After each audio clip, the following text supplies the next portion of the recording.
اعوذ باللہ من الشیطان الرجیم بسم اللہ الرحمن الرحیم الحمد للہ رب العالمین وصلی اللہ علی سیدنا و مولانا ابی القاسم محمد وآلہ الطیبین الطاہرین لا سیما بقیت اللہ العظم روحی و ارواح العالمین لتراب مقدمہ الفدا واللعن الدائمۃ علی اعدائہ مجمعین من یومنا الی قیام یوم الدین۔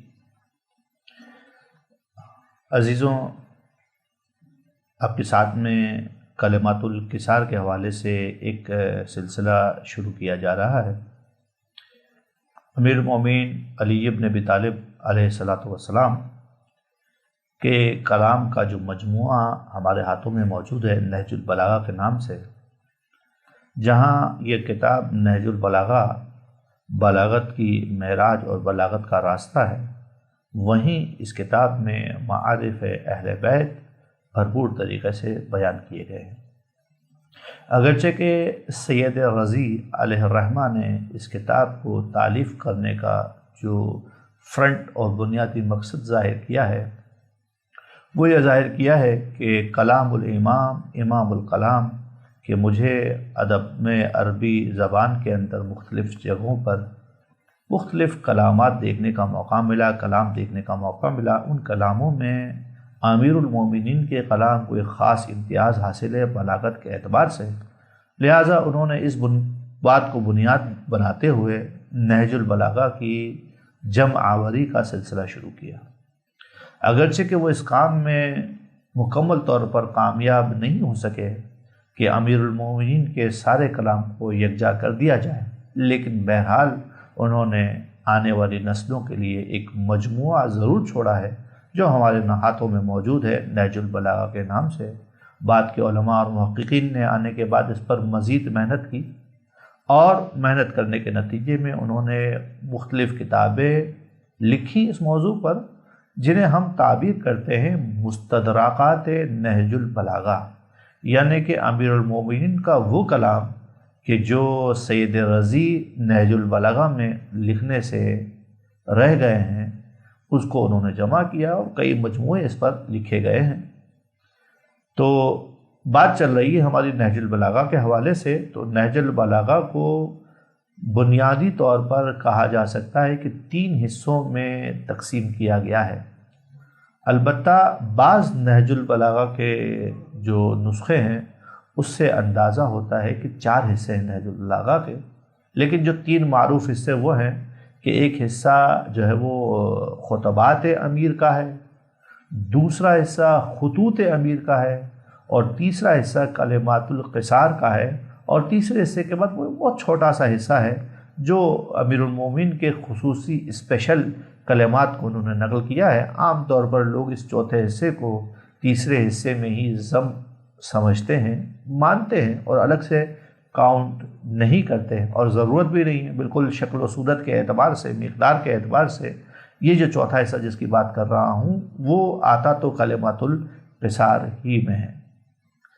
تو کلمات القصار کے اس تیسرے حصے میں مولا کائنات امیر المومنین علیہ السلام کے جو کلمات جمع کیے گئے ہیں، ان میں پہلا کلمہ ہے جسے اس طرح سے سید رضی نے تحریر فرمایا کہ قال علیہ السلام، امیر المومنین علیہ السلام نے ارشاد فرمایا، کن فی الفتنۃ کابن اللبون، فتنے میں ابن لبون کی مانند ہو جاؤ، لا ظہر فیرکب، اس کی پشت نہیں ہوتی تو سواری کیسے ہوگی، ولا زرع فیحلب، اور اس کے تھن نہیں ہوتے تو اسے دھویا کیسے جائے گا۔ یہ ترجمہ آپ کی خدمت میں اور کلمہ آپ کی خدمت میں پیش کیا ہے، اور اس میں مولا متقیان نے اپنے چاہنے والوں کو زندگی کی اساس بیان کی ہے کہ تم معاشرے میں کیسے رہو۔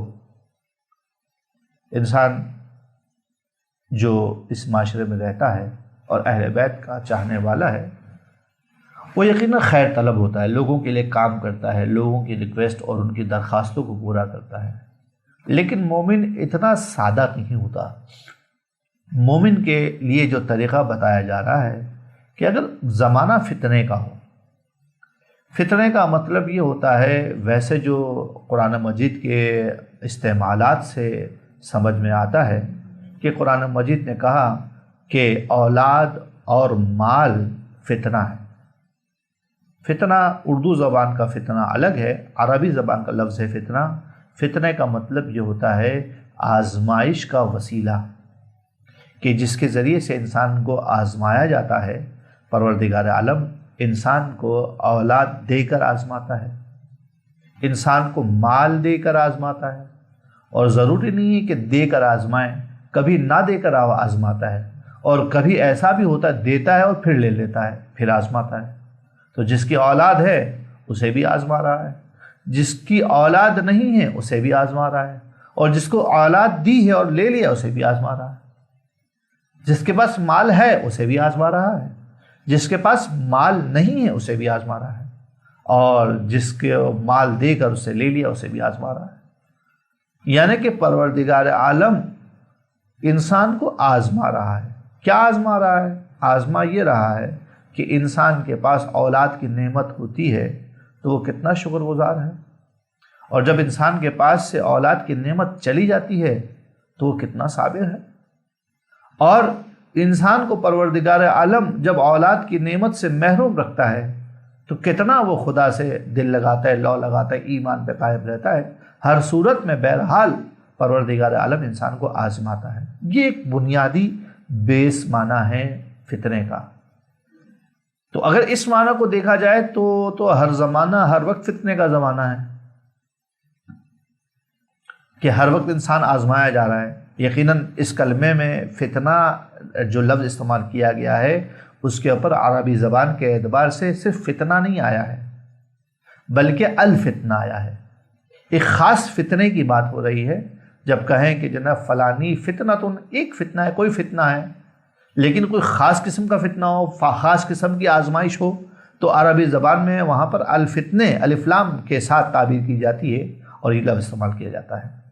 تو پہلا سوال یہ ہے کہ یہاں پر مولا متقیان، مولا کائنات علی ابن ابی طالب علیہ السلام نے جس فتنے کی طرف اشارہ کیا ہے وہ کون سا فتنہ ہے؟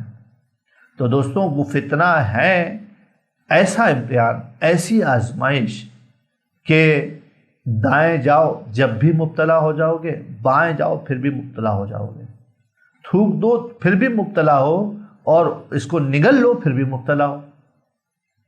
یعنی کیا مطلب؟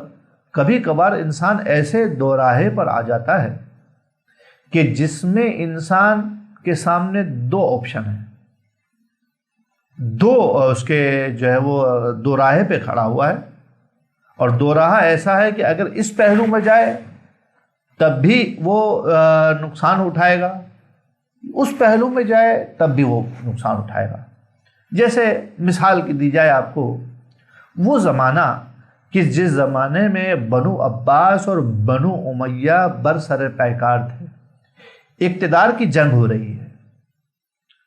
بنو امیہ اقتدار میں رہنا چاہتے ہیں، اور بنو عباس اس اقتدار کو ان سے چھین کر اپنی طرف لینا چاہتے ہیں۔ اب ایسے لوگ کہ جو اس زمانے میں موجود ہے، بنو امیہ اور بنو عباس کے درمیان رسہ کشی ہو رہی ہے، اس دوران میں ایک مومن کیا کرے؟ بنو امیہ کا ساتھ دے یا بنو عباس کا ساتھ دے؟ اب یہ زمانہ ایسا زمانہ ہے، کہلائے گا کہ جو فتنے کا زمانہ ہے۔ یا مثال کے طور پر آپ کے شہر میں، آپ کے مملکت میں الیکشن ہو رہا ہے، اور الیکشن کے لیے کھڑے ہوئے جو کینڈیڈیٹس ہیں، اور جن میں سے کسی ایک کی فتح اور جیت یقینی ہے، اور وہ جو دو ایک ہے جن میں سے آپ کو لگ رہا ہے کہ یہ جیتنے والے ہیں، دونوں ہی آپ کے حساب سے جو ہے وہ غلط ہے۔ آپ اس کو لے کر آئیں گے جب بھی نقصان ہوگا، اسے لے کر آئیں گے جب بھی نقصان ہوگا۔ یہ زمانہ فتنے کا زمانہ ہے، اس فتنے کی بات ہو رہی ہے۔ تو امیر المومنین علیہ السلام فرماتے ہیں کہ کن فی الفتنتے، فتنے کے زمانے میں جب ایسا دو راہ آ جائے کہ اس طرف جائیں جب بھی ضرر ہے، اس طرف جائیں جب بھی ضرر ہے، اس زمانے میں وظیفہ یہ ہے کہ تم ابن لبون کی طرح ہو جاؤ۔ ابن لبون کیسے ہو جاؤ؟ یعنی کیا مطلب ہے؟ لبون کہتے ہیں عربی زبان کے اعتبار سے اس اونٹنی کو کہ جو دودھ پلا رہی ہے. اونٹنی کب دودھ پلاتی ہے؟ اونٹنی بچہ جننے کے 2 سال تک، جب تک بچہ 2 سال کا نہ ہو جائے اونٹ پہ دودھ پلا رہی ہوتی ہے. اب یہ لبون کا جو بچہ ہے اس کا مطلب ہے کہ انڈر 2 ایئرز ہے، 2 سال سے کم کا بچہ ہے. اس کو یہ اونٹنی دودھ پلا رہی ہے تو اونٹنی لبون کہلائے گی اس زمانے میں، اور یہ بچہ کیا کہلائے گا؟ یہ بچہ خود ابن لبون کہلائے گا، یعنی کہ بچہ ہے دودھ پلانے والی اونٹنی کا. امیر المومنین مومن سے کہہ رہے ہیں کہ تم اس ابن لبون کی طرح سے ہو جاؤ، اور خود وضاحت فرمائی کہ ابن لبون میں تو بہت ساری شباہتیں ہو سکتی ہیں، بہت ساری چیزیں ہو سکتی ہیں جس کو انسان اپنا سکتا ہے اور جن کے بارے میں بات کی جا سکتی ہے. تو امیر المومنین نے ابن لبون کی 2 خصوصیات کو فوکس کر کے بیان کیا ہے. پہلی خصوصیت ابن لبون کی یہ ہے کہ اس کی پشت نہیں ہوتی، قابل سواری نہیں ہوتا. اونٹ ہوتا ہی سواری کے لیے ہے، لیکن جب اونٹ کی عمر 2 سال انڈر 2 ایئرز ہو، 2 سال سے کم کی عمر ہے، تو یہ اونٹ سواری کے قابل نہیں ہوتا. اونٹ کی پشت ہوتی ہے لیکن بیٹھ نہیں سکتے، اس پر سواری نہیں کر سکتے. دوسری طرف یہ اونٹ اگر اونٹنی ہے تو اونٹنی دودھ دیتی ہے، لیکن ابھی تو 2 سال کی ہوئی نہیں ہے، بالغ نہیں ہوئی ہے، تو اونٹنی کا دودھ کہاں سے آئے گا؟ تو اس کے تھن ہی نہیں ہوتے. جب تھن نہیں ہوتے تو پھر دودھ کہاں سے آئے گا؟ اگر ہم آسان الفاظ میں بیان کریں کہ فتنے کے زمانے میں باطل کے ساتھ تمہارا رویہ یہ ہونا چاہیے، نہ تو تم اس باطل کو اپنے HR دو، ہیومن ریسورسز دو، اپنے پاورز دو، اپنی خدمات دو اس کو، کہ جو تعبیر کیا گیا ہے اس اونٹ کی پشت سے، اور دوسری طرف یہ کہا جا رہا ہے کہ اس باطل کو تم نہ ہی اپنے ریسورسز دو جو کہ مال کی صورت میں ہے، جو منافع ہیں جس کو تعبیر کیا جا رہا ہے دودھ سے. لہذا اتنے زیادہ اپنے آپ کو بے استفادہ کر دو کہ باطل تم سے کسی قسم کا استفادہ نہ کر پائے، نہ تو تمہاری خدمات لے پائے اور نہ ہی وہ تمہارا مال لے پائے. یہ میرے مولا علی ابن ابی طالب کا پہلا کلمہ کلمات الکسار میں سے ہے.